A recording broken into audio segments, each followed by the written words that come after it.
Gradisca d'Isonzo è una città ricca di storia situata nella regione Friuli-Venezia Giulia, in Italia. Alcune informazioni storiche. Fondata dalla Repubblica di Venezia nel 1479 per difendere la pianura friulana dai turchi, Gradisca ha mantenuto la forma di una città-fortezza.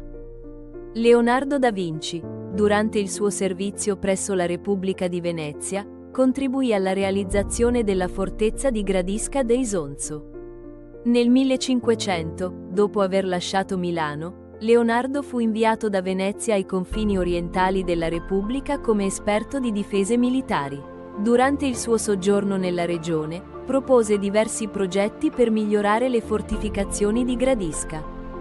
Nel 1511, Gradisca fu conquistata dagli Asburgo e rimase sotto il loro controllo per quasi 400 anni, con una breve parentesi sotto gli Eggenberg, 1647-1717, e il periodo napoleonico. Durante la campagna d'Italia del 1796-1797, Gradisca d'Isonzo fu teatro di una battaglia il 19 marzo 1797. Tra le truppe francesi guidate dai generali Bernadotte e Serurier e la guarnigione austriaca della cittadella. Le forze francesi riuscirono a sconfiggere gli austriaci, consolidando così il controllo francese sulla regione. Ritratto del generale Jean-Baptiste Bernadotte, 1767-1844, che guidò la battaglia di Gradisca.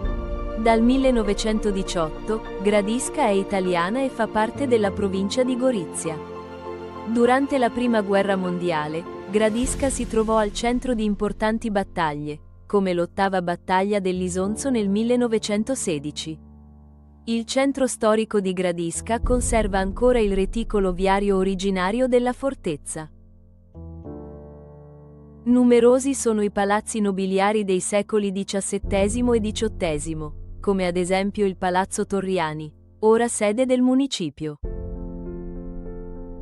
Il Palazzo de Fimpatuna. La chiesa del Duomo, dedicata ai Santissimi Pietro e Paolo. Dopo l'abbattimento di parte delle mura nel XIX secolo, sono stati creati parchi, come la Spianata, la Pineta e la Rotonda.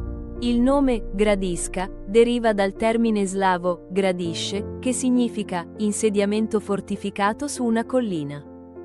San Pietro e San Paolo sono i patroni della città e si festeggiano il 29 giugno.